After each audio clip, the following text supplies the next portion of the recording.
رب العالمین د 15مې سپارې په آخر کې او د 14مې سپارې په اول کې د عبرت نه ډکه یو واقعه ذکر کوي. د قرآن شریف په مضامینو کې یو مضمون قصص دی او الله قرآن شریف کې فرمایي وی دا واقعات چې ما ذکر کړي دي دا مې د عبرت لپاره ذکر کړي او د قرآن شریف په لویو مضامینو کې دا لوی مضمون دی.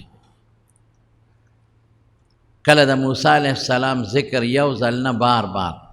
په مختلفو سپارو صورتونو کې، کله د عادیانو ذکر، کله د سمودیانو ذکر، کله د نوح علیه السلام ذکر، کله د عیسی علیه السلام واقعه بیانول. دې کې ډېر زیات حکمتونه وي. دا د مشغولتیا دپاره نه چې خلک وایي ډېره ښکلې قصه ده او خلک پرې مشغول شي. ما سوا د یو دوه درې واقعاتو نه نور واقعات الله ټول یو ځای نه دي ذکر کړي. د یوسف علیه السلام واقع یو ځای ذکر کړي، د ذوالقرنین یو ځای ذکر کړي، دا اوس چې درته وایم دی یو ځای ذکر کړي. داسې یو څو نور هم شته او باقي یو ټوکړه یو ځای ذکر کړی دی په قرآن شریف کې چې خلک ته عبرتونه والي او په مقصدونو خلک پوه شي.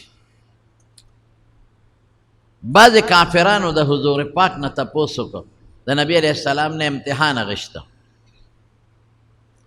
وی هغه کم سړی و چې موسی علیه السلام د هغه نه د زده کړې دپاره سفر کړی. نو حضور پاک د وحی انتظار وکړ.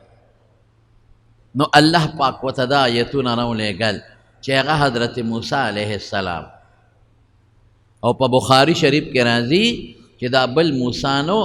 دا د بني اسرائیل موسی چې کوم پیغمبر تیر شوی دا هغه موسی علیه السلام. فرعون سره چې د چا مقابله راغلی او په ټول مخلوق کې د حضور پاک د امت نه پس زیات مخلوق به د موسی علیه السلام زیات امت او د ده امت په زیات تعداد کې هم زمونږ د امت نه پس په زیات تعداد کې جنت ته ځي.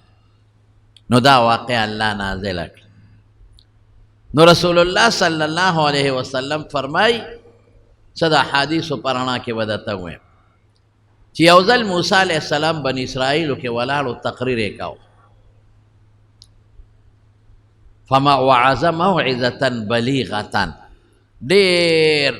فصیح او بلیغ او خشته طریقې سره بیان وکړ. وجلت منها القلوب، د خلکو زړونه ویریدل، داسې تقریر یې وکړ. وظرفت منها العیون، او د خلکو سترګې وبهېدې، وجړل خلکو. بعضې وخت کې یو تقریر کې اثري د انسان په زړه باندې او د انسان په وجود اثر کوي، نو بنده له ژړا راولي. او هغه تقریر په خلکو اثر کوي چې کوم د زړه نه وځي.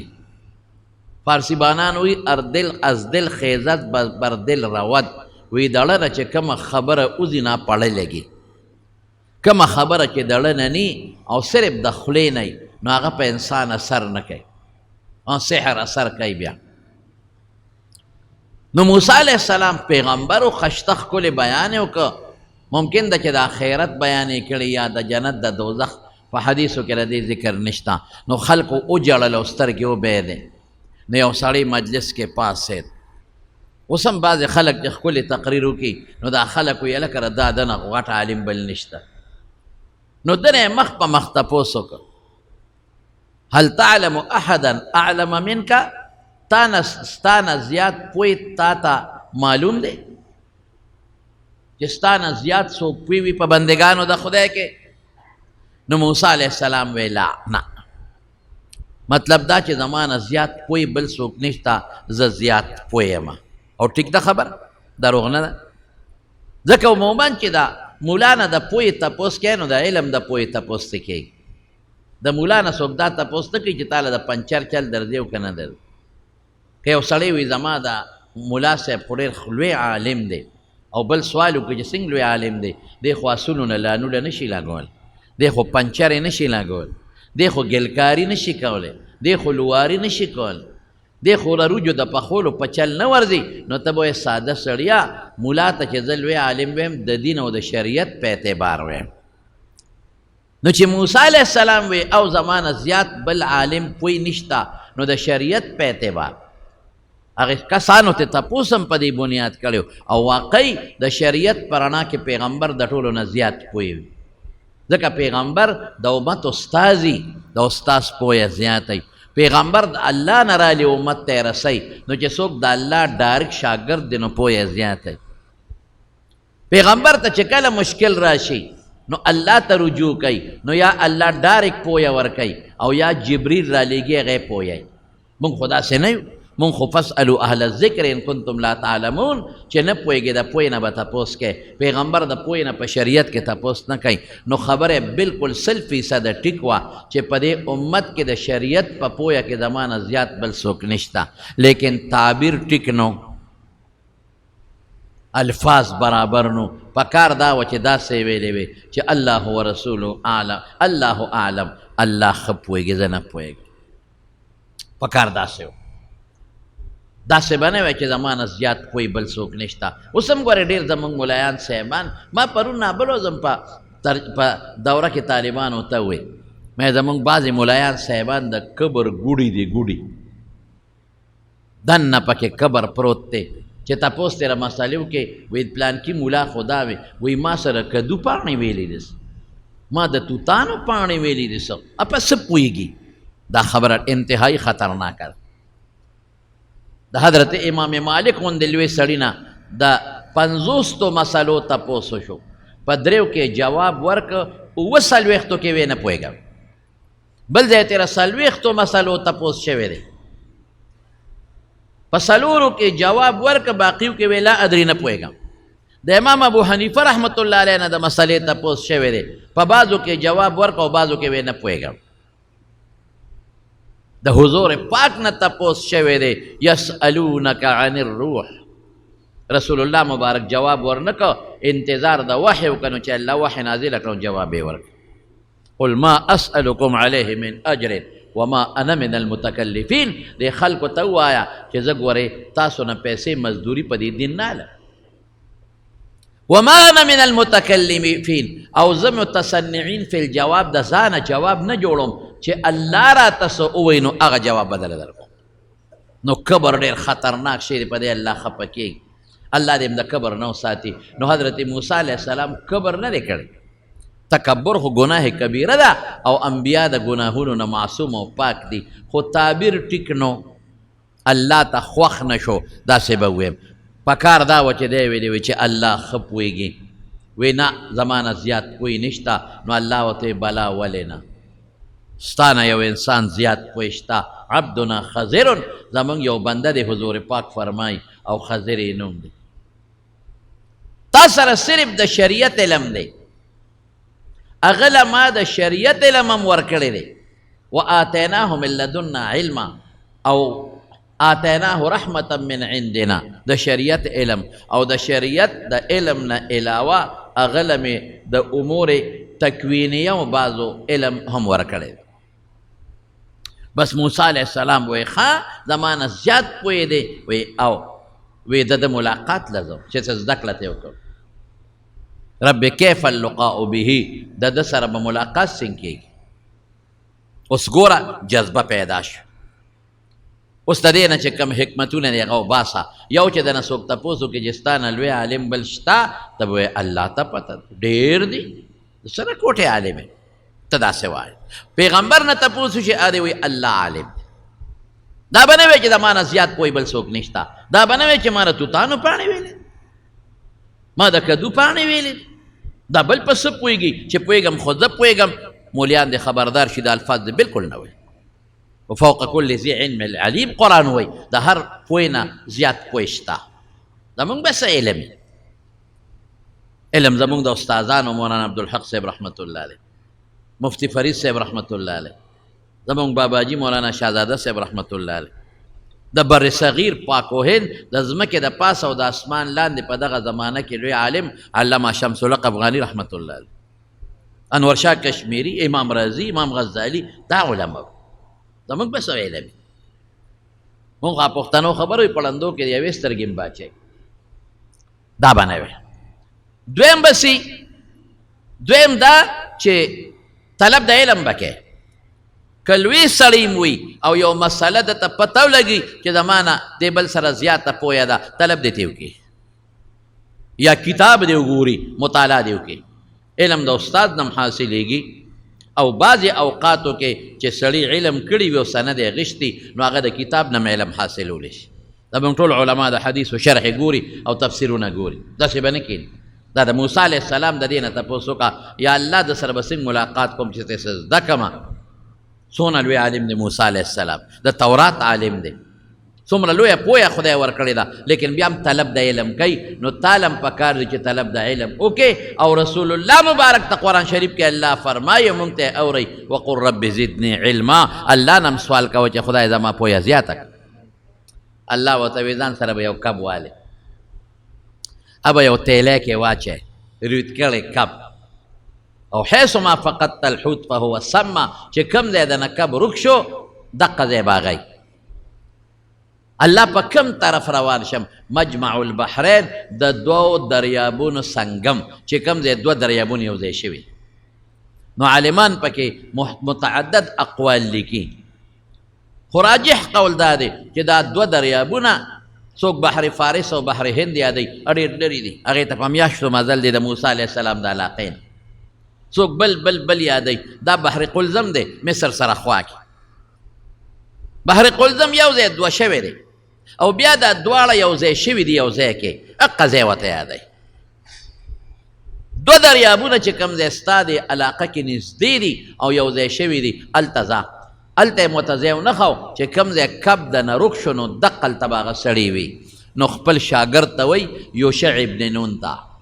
اذ قال موسی لفتاه، خپل الک شاګرد یې ځان سره واخېست لا ابرح حتی ابلغ مجمع البحرین، بس زه نور نه ټینګېږم، ځم زه چې زه بچې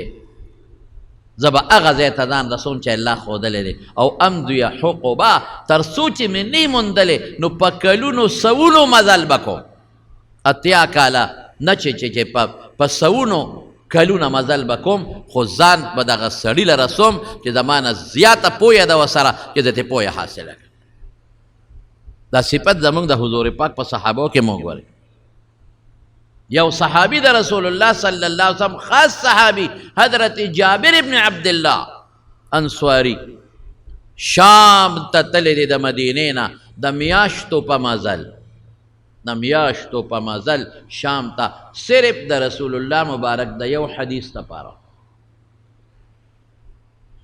یو صحابي سره د پیغمبر مبارک یو حدیثو یو میاشت نه زیات مزل یې وکړ، مسیرت شهر او فی روایت د میاشتې نه هم زیات سروځې د پاس.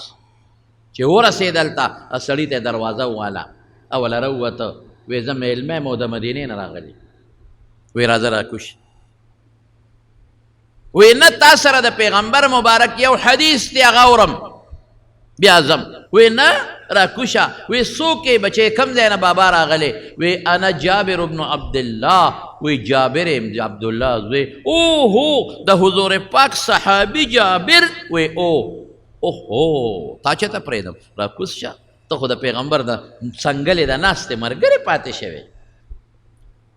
ته خو د پیغمبر سره په جهادونو کې یو ځای تا چېرته پرېږدم څنګه راغلی؟ وی یو کار وکړه کوزېږم خو یو شرط، یو حدیث تا نه ماته مې چا ویلی دي چې تا سره یو حدیث دی راته ووایه. وی ته کوشه؟ وی نه نه نه پته نشته چې ته کور ته لاړ شې یا ته مړ شې یا زه مړ شم حدیث پاتې نه شي. لا والله ته هغه حدیث ووایه نو وروسته به بیا کوزېږم. نو هغه حدیث یې ورته وایي، یو حدیث پسې مزل. مونږ تاسو ته په جومات کې دننه د پیغمبر حدیث میلاویږي، مونږ نه راځو ورته چې کښېنو. مونږ تاسو ته په مقبره کې په جومات کې عالم لګیا دی د رسول الله مبارک حدیث وایي، مونږ په خپلو حجرو کې او بیټکونو کې او دکانونو کې او په ځمکو او کاروبارونو کې ناست یو، مونږ پروا نه ساتو چې د پیغمبر حدیث بیانېږي. یاد وساتئ ورونو، څوک اوره او که څوک ویني او که دلته ناست او که بیان اوره چې کوم ځای د نبي علیه السلام مبارک خبره کېږي او حدیث بیانېږي غور سره اوره مزل ورپسې کوئ پخواني مشرانو چې کوم ځای به خلکو به ورته مولود شریف وی او د عالم بیان به یقین په خدای که د کلي د یو سر نه بل سر پورې به خلک تلل او د شپې به ورته ټوله شپه ناست و هغه به یې اورېدل داسې دله لا که نه اشي اوس ختم ښځې به ورته په کوټو ناستې وې او د علماو بیانونه به یې اورېدل نه صبرېږم تر څو چې ملاقات نه شوې نظم شاګرد یې ځان سره روان کړ یوشع ابن نون دا څوک و دی شاګرد بعض علما وایي چې دا د موسی علیه السلام خلیفه او وروستو دله هم خدای نبوت ورکړی او څوک وایي چې نه نبوت ورته نه دی میلاو بهر کې ورسره روان شو تیلی کې خوراک هم واچو دغه چې کم کب رویت ورته الله یاد کړی هغه هم واغېسته روان شو بله حکمت مسله ترې څه معلومیږي چې په سفر دی ملګری به بوځې بلکې رسول الله مبارک فرمایي الراکب شیطان والراکبان شیطانان والثلاثه رکب چې زه درې ځه بهتره دا ده خو دا مختلف سفرونه دي کله یو قسم بوتلی شي کله رسول الله مبارک ځان سره په سفر یوازې عبدالله ابن مسعود هم بوتلی چې اوږد سفر یې درې ځه او که لنډ سفر نو دوه کسه ځان سره ملګري بوځه او که مختصر یوازې هم خیر دی بیا تلی شي نو دا په مختلفو اسپارو باندې محمول نو ځان سره یې ملګري واغېشت روان شو تلل اقه ځای ته ورسېدل چې کوم ځای ورته د دوو دریابونو سنگم چې دوه دریابونه کوم ځای یو ځای کېږي هلته ورسېدل هلته یو کاڼي ته سر ولګو وده شو شاګرد یوشع ابن نون یا اوده دی مخکې را پاسېده یا ویښ دی خو موسی علیه السلام تیږې ته سر یې ښودی دی اوده دی خو چې شاګرد یې مخکې را پاسېده نو اوږې نو شاګرد یې تیلی کولاو کړه چې تیلی نه خوراک راوالم خو چې تیلی سینګ کولاو کړه نو هغه چې کوم د نښې دپاره یې کب ځان سره وړی و رویت کړی کب هغه ټوپ کړی و دریاب ته اوچت شو دریاب ته یې ور ټوپ کړی او قرآن شریف کې الله فرمایي فاتخذ سبیله فی البحر سربا پس په دریاب کې یو سورنګ جوړ کړ لکه واوره کې چې څنګه سورنګ وي واوره وکنې واوره خو مو بدي یو سورنګ پکې جوړ کې دقه رنګې په دریاب کې یو سورنګ جوړ شو مکمل سورنګ بعض علماء لا دام لیکلی دي چې دغلته کې یو چینه وه عین الحیات ورته وایي حدیثو کې نشته بعض علماء لیکلی دي نو وایي د هغې چینې نه هغه اوبه راغېستې څکلې یې نو د هغې نه څه څاڅکي په دې کب ور پرېوتل نو هغه چینه کې دا خاصیت دی چې په کوم څیز د هغې اوبه ور پرېوځي نو هغه کې ژوند پیدا کوي خو خیر حدیثو کې دا نشته زه به لنډه ویم چې دا د موسی علیه السلام معجزه وه دریاب ته سور کړي کب ټوپ کړی دریاب کې سورنګ جوړ شو یوشع ابن نون په دې سوچ کې دی چې موسی علیه السلام را پاسې دا ال به ورته ویم چې دا خو ناشنا کار دی کب جم دی کېدل دا هم ناشنا د تیلی نه ټوپوال دا دویمه معجزه او بیا په دریاب کې هغه سورنګ جوړول باقاعده او رکوټې سورنګ هم نو ګوتې یې داسې کړې لاول داسې رکوټې ورو غټېده دومره غټ سورنګ ته جوړ شو حافظ ابن حجر وایي چې سړی پکې تېرېدی شو دا حال به ویم چې موسی علیه السلام راویښ شو شاګرد نه خدای خبره یېره کړه تا ولې دا ویلي دي چې د ما نه زیات پوی بل څوک نشته ودرېږه لږ دی وکاړو فمضى بقیة یومهما ولیله دقه ورځ چې څومره پاتې وه شپه څونه پاتې وه روان دي صبر نه یېره شو خبره یو ځای ته ورسېدل ښه مزل یې وکړه نو شاګرد ته وایي آتنا غداءنا لقد لقینا من سفرنا هذا نصبا هلکه ته راوړه هغه ناشته غرمې نه مخکې چې کوم خوراک خلک خوري ناشته ورته وایي راکړه هغه ناشته هغه سبانارې هغه خوراک ستړي شو یار راکړه چې ویې ناشته راکه او شاګرد تیلی ته ګوتې کړې اوهو استاد جي ما نه خو یېرو وما انسانیه الا الشیطان ان اذکره شیطان رات نه یېر کړل چې ښه کار دی زړه ته را پرېوځي دا الله راچی رسول الله مبارک فرمایي د انسان زړه ته یو خوا فرشته ناسته را بل خوا شیطان ناست دا شیطان ورته د غلط سوچونه اچوي تا خفه کول کار کوي او دا فرشته ورته نیکي اچوي نو چې نیک خبره ستاړله راشي د خوشحالۍ راشي پوه شه چې دا د الله د فرشتې د ماړه ته راواچوله او چې د تکلیف او د مصیبت راشي نو پوه شه چې دا د شیطان هغه وسوسه ده نو هغه ورته ووایي شیطان رانه یېر که الله خو مونږ نه کړی بالذات پیغمبر ولې خفه کوي دا شیطان دا رسو کړل اوهو ارأیت اذ اوینا الی الصخرة تیږې ته چې مونږ ډډه وواله نو هغه کب خو دریاب ته ټوپ کړلی او شیطان هېره کړه موسی علیه السلام ډېر غوسهناک دی هغه ته پته وه چې ما ویلي دي چې د ما نه زیات پوی نشته نو الله لږ کړو راکوي که دا نه وې که نه نو سوک به یې ورکړی موسی علیه السلام خو په یو سوک سړی وجلی دی فرتد علی آثارهما قصصا ویځې چې واپس را روان شو ذلک ما کنا نبغي دا مونږ چې کوم ځای پسې راتلو طلب هم کو همدقه ځای او علما لیکي د حدیث په رڼا کې چې موسی علیه السلام چې دغه خپل ځای ته ورسېد هغې پورې نو ستړی شوی د ملګري د خاطره سم لا ډډه وواله بعضې وخت بنده ستړي نه خو بیا هم څه ناسه بیا لکه لږ پرېوځي یو پوټی چې دې نه واوړېد نو ستړی شو چې واپس څنګه راغی سورنګ کو نو امام بخاري عیني فتح الباري لیکلی دي په هغه سورنګ کې دواړه ورننوتل چې دا سورنګ جوړ شو دا یو لاره ده ورننوتل تلل تلل تلل او دریاب نه خدای سورنګ جوړ کړی دی مخامخ یو جزیره و هغې ته پورې وتل فاذا عبد من عبادنا زمونږ د بندګانو نه یو بنده او رسول الله مبارک فرمایي صادر کې ځان پټ کړی نیم صادر یې د خپو لاندې او نیم د سر لاندې دی چې څنګه ورورسېدل دا سوچو که چې اوده دي که ویښ دی که له ویښه مې بنده صادر ته وکړی وي السلام علیکم او ویښو هغه سر څرګند که انا بارضک السلام دلته سلام تاسو څه پېژنئ د علاقه کې خو په سلام په آدابو څوک نه پوهېږي دلته خو څوک سلامونه نه وایي دا سلام دې څنګه وي هغه ورته وي انا موسی زه موسی یم پیغمبر یم ځکه مې وی موسی بني اسرائیل د بني اسرائیلو پیغمبر موسی وی نعم اقه د بنو اسرائیلو پیغمبر موسی یم پته ولګېده چې ده سره د غیب علم نه وګورئ حضرت خضر سره بعضې خلک وایي هغه سره د غیب علم و نه که د غیب علم وی نو بیا به تپوس ته ولې کو چې ته څوک یې سلام دې ولې واچو بیا خو به پیژندلی و که نه وی د بني اسرائیلو موسی یم څه له راغلی ورته وی دې له راغلی یم چې تا سره یو علم دی او ما سره نشته چې هغه درنه زده کوم او ورته څه وی وی ای موسی تا له خدای یو علم درکړی دی ما سره نشته ستا د تورات علم ستا د شریعت علم پته ولګېده که نه چې د غیب عالم نو تا سره کوم علم دی ما سره نشته ما سره چې کوم علم دی تا سره نشته دا امور تکوینی دي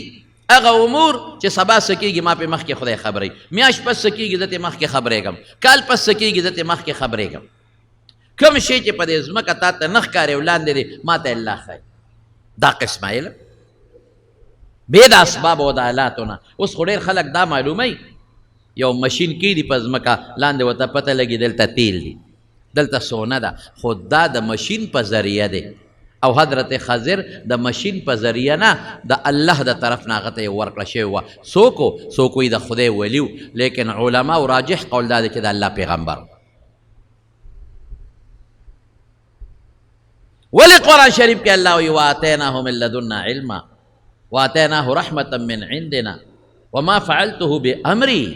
ماشوم یې وروسته وجلی دی نو که دې ولی وي نو په الهام ته ماشوم نشي وجل معلومیږي دا چې دی پیغمبر دی الله ورته وحی کړې ده او په وحی په ذریعه دا کارونه ته کولی شي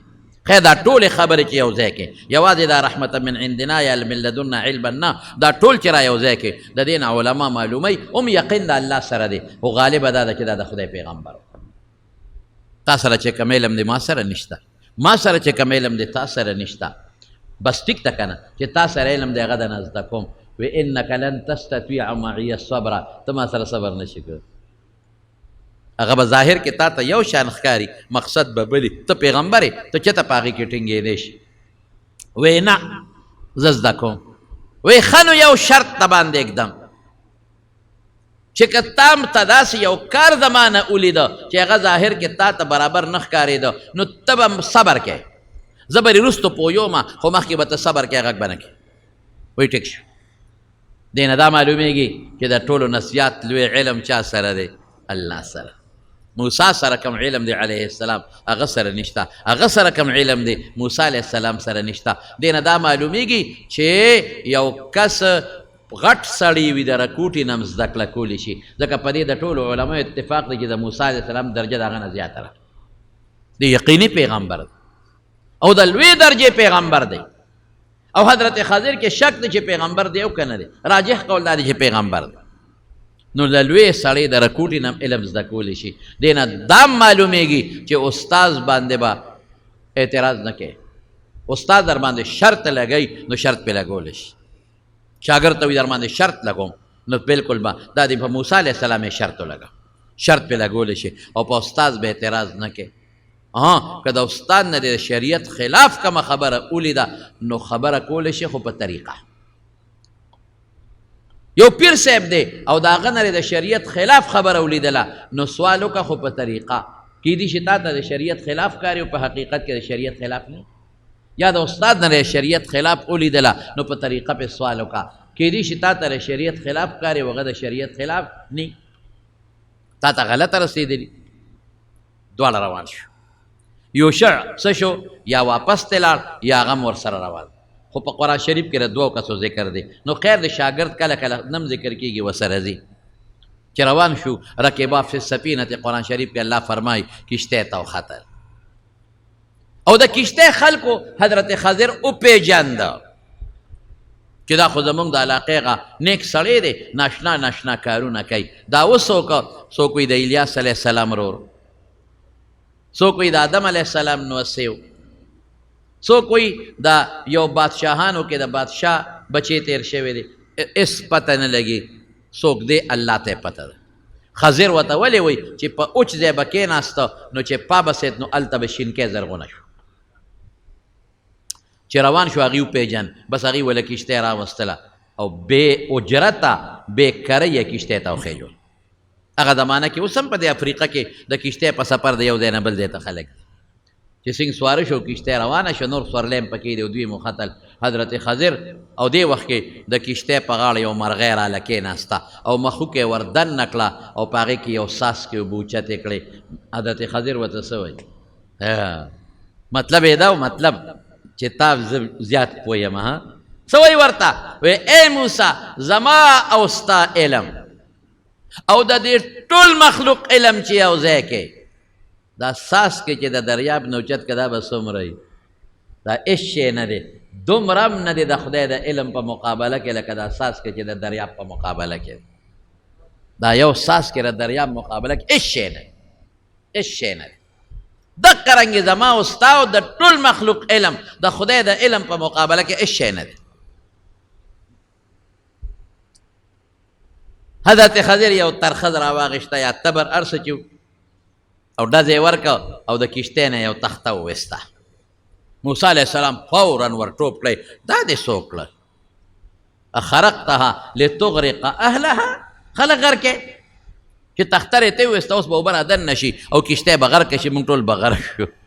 او زر موسی علیه السلام هلته یا څادر یا هر څه چې هغه هغه سوړه کې منډل چې اوبه را نه ځي. حضرت خضر هغه څادر اخوا غورځو، دې خوا که اوبه به نه راځي. تا ته ما نه وې چې زه کوم کار کوم نو غږ به نه کې؟ وی ير مې شو صاحب پوه شو چې دا کار د هغه علم لاندې کړی چې کوم علم له زه راغلی. اوس موسی علیه السلام به خامخا دا کار کو. د پیغمبر مخکې چې شریعت خلاف کار کېږي چپ نشي پاتې کېدی، خو بیا قانون ګرځي،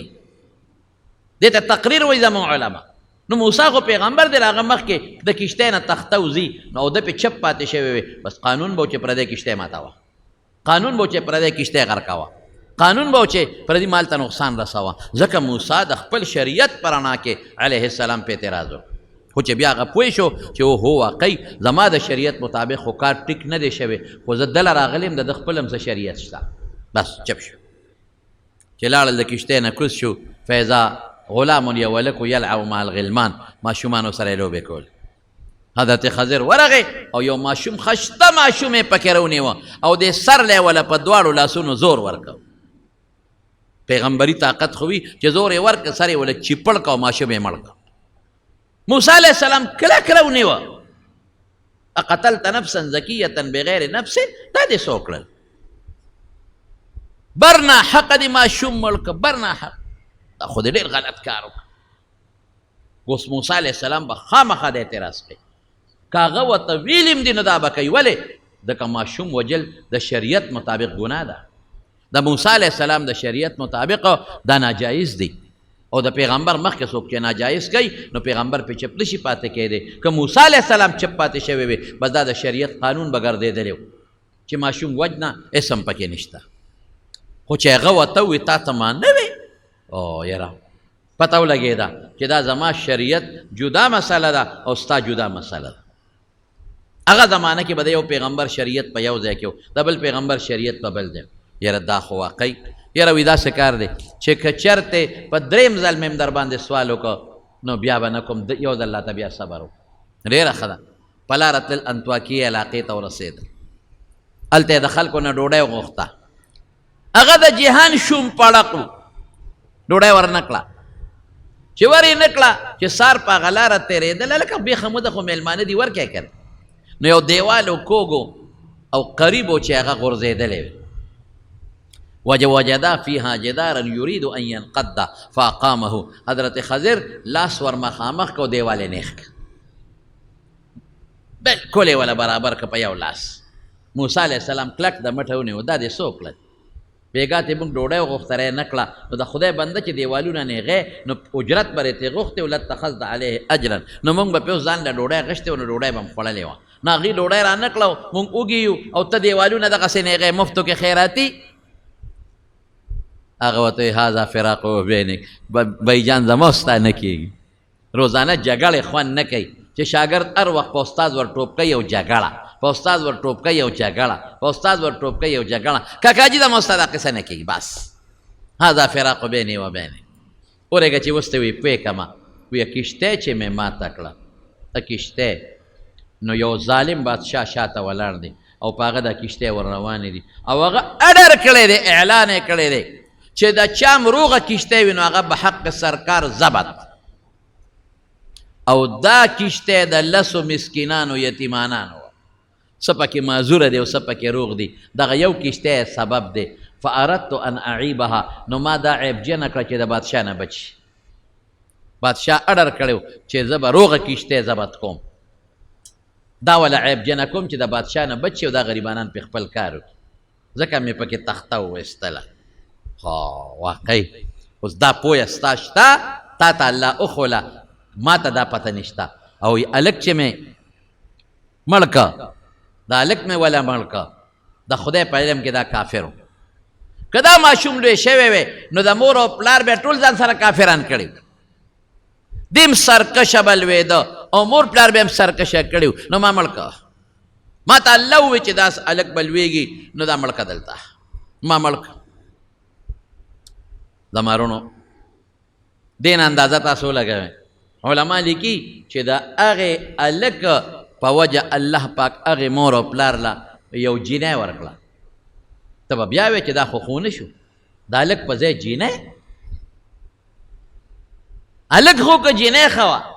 د هلک په ځای وله جینۍ ورکړه نو زمونږ علماو لیکلي دي حدیثو کې نشته خو علماو لیکلي دي چې د هغه جینۍ په اولاد کې پرله پسې وروستو الله اویا پیغمبران پیدا کړل اوس هغه هلک خو که هغه جینۍ ښه وه ګوره بعضې وخت کې مونږ د چا زوی مړ شي که نه نو مونږ ورته وایو مه خفه کېږه خفګان خو دی چې زوی دی مړ شو ممکن ده چې دی کې به خیر وي لکه هغه ماشوم یې په ماشوموالي کې مړ کړه که لوی شوی وي اب هم کافر او مور پلار به هم کافران کړي نو چې ماشوم بچی دی مړ شي نو انا لله و انا الیه راجعون وایا جړاګانې او فریادونه مه کوه ته نه پوهېږې الله ښه پوهېږي دې کې د خیر و چې دا ماشوم خدای په ماشوموالي کې مړ کړه که دا لوی شوی و دنه ډاکو جوړ شوی غل ته جوړ شوی وي سودخور ته جوړ شوی وي بدعمله ته جوړ شوی وي بیا به څه وه که دا ماشوم لوی شوی وي او قاتل ته جوړ شوی وي او قتلونه یې کول او ډاکې یې کول د مور او د پلار دپاره به لوی غم بیا به څه دا خو ماشوم مړ شو هم د جنت مرغۍ ده او د مور او پلار دپاره هم ښه شو نو هغه هلک خو د مور او پلار دپاره او که هغه جینۍ ښه وه خدای وله جینۍ بعضې وخت کې خلک خپئ یاره ما له خو خدای جینۍ راکړه او ما له خو خدای جینۍ راکړه هلک را نه کړه مړه جینۍ ښه ده خپه کېږي همره دې زمانې د هلکانو نه خو زه یم چې جینکۍ ډېرې ښې دي د دې زمانې هلکان د مور او پلار خدمت نه کوي جینۍ په پردي کور کې لګیا ده پردی خدمت کوي ډوډۍ پردی خوري جامه پردی خوري خشاک پردی استعمالي او دعاګانې مور او پلار ته کوي بشیر جان غوندې زوی باندې به څوک د خشاک پنډ هم پلار له نه شي راوړی بشیر جانه ته ده به څه کوې په شا ګرځول یې هم ګران دي امینه بشیر جان باندې غوندې بچي باندې دی خو د سلو زرو جینکو نه بهتر دی داسې ده که نه ملغلره ده ملغلره امینه بلغلره ده دا چې کوم د رسول الله مبارک نعتونه وایي او ټول کور خو دی چلی داسې ده که نه هسې مثلا لکه خوشطبي وکړه دونه بد هم نیزه نو دې زمانې هلکانو نه جینکۍ ښې دي پردي کور کې ناستې مور او پلار ته دعا کوي هلک خو چې کله دوڼدوڼی راوسته که نه دوڼدوڼی نو باس او باباجي مونږ به یو خبره کوله هغه به بیا وایي پلار مور اله او پلار بله او ښځه نعمت د خدای تعالی دې زمانې هغه پرېږدوه نو جینۍ خدای ورکړه جینۍ کې څونه کمال و خدای دې څونه پیغمبران پیدا کړه ښه وی دیوال چې مې نیخ که د دیوال د یتیمانانو مسکینانو دو یتیمانان مسکینان فقیران وکانت تحته کنز لهما لاندې خزانه او ظاهر متبادل علما لیکي د سرو سپینو خزانه وه او پلار والا د دیوال لاندې پټی ښودی وه چې که دا خزانه ښکاره شي خو تربوران یې تیوړي نو پټی والا یې ښودی وه چې د دوی لوی شي دا دیوال به خدای په څه طریقه وغورځوي او خپله خزانه به راوچته کړي نو ما ځکه دا دیوال ورته نیغ که دا اوس پروتې وه نو دا خزانه تربورانو تختول دا به لوی شي که خیري نو الله به وله بندوبست وکړي لکه اوس یې وله بندوبست وکړه خپله خزانه به راوبس ورته یې څه او دا ولې دوه پیغمبران خدای راوستل او حضرت خضر باندې وله دیوال نیغ که قرآن شریف کې الله څه وایي وکانه ابوهما صالحه د دې هلکانو پلار نیک سړی تیر شوی او زموږ علماو لیکلي دي بعضې مفسرینو چې اووم پیړۍ کې پلار نیک سړی تیر شوی په څویمه کې په اوومه پیړۍ کې نیک سړی نو پلار چې نیکي که نه او زوی مسلماني ګورې دا پکې شرط دی که اسلام پکې نه نو د لوط علیه السلام ښځه کافره وه هېڅ فایده نه د نوح علیه السلام زوی کافر اس فایده نه چې اسلام پکې وي نو نسب فایده ورکوي اوومه پیړۍ کې پلار نیک سړی تیر شوی نو په اووم پوش کې د نوسو یې الله داسې مدد وکړو چې پیغمبر یې وله راوسته پیغمبران او دیوال یې پرې نیغ د نیکانو د اولاد او په دې نسب کې یو اثر چلیږي یو فایده چلیږي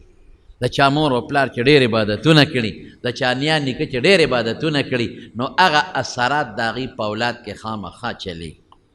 ښه بوټی چې هم وی که نه نو لاندې ښه بچ راوباسي داسې ده که نه او چې خراب بوټی وي نو لاندې ښه بچ نه راوباسي پښتانه یو ټکی وایي د قولنګي نه قولنګي پیدا کېږي نو خدای پاک یې په نسب کې ښه پیدا کوي بهر کیف اوس ورته حضرت خضر څه وایي اے موسی هسې نه ستا دا ذهن کې را نه شي چې ګنې ما سره د غیب علم دی او زه ستا نه غټ عالم یم نه تا ځان ته ویلي نو ما لی راولېږلی زه دا نه وایم وما فعلته عن امري دا مې په خپله نه دي کړې دا ما ته الله پړه کې راواچو پته ولګېده چې لوی علم چا سره دی د الله سره دی ذلک تعویل ما لم تستطع علیه صبره وایي دا هغه څیزونه چې تا پې صبر ونه کړی شو څومره مسلې ترې راووتې د نیکانو د بچو به قدر او عزت پکې احترام پکې حضرت خضر ته پته وه چې پلار یې نیکې نیک سړی تیر شوی دی پته و ورته نو ځکه یې دا کار و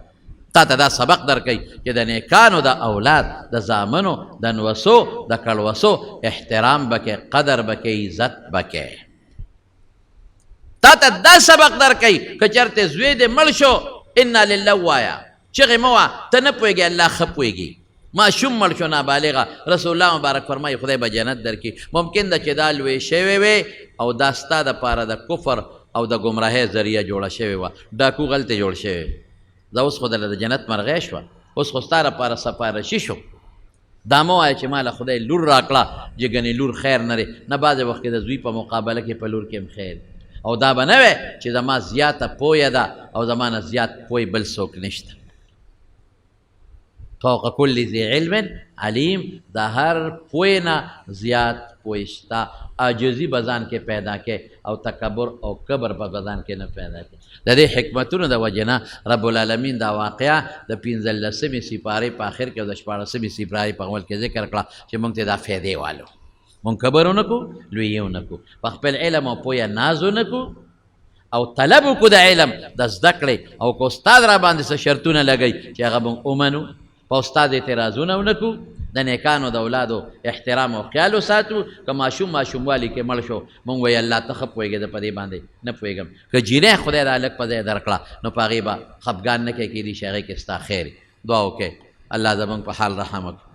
خدای د فتنو نه آفتونو مصیبتونو نه هم په امن و امان کې وساتي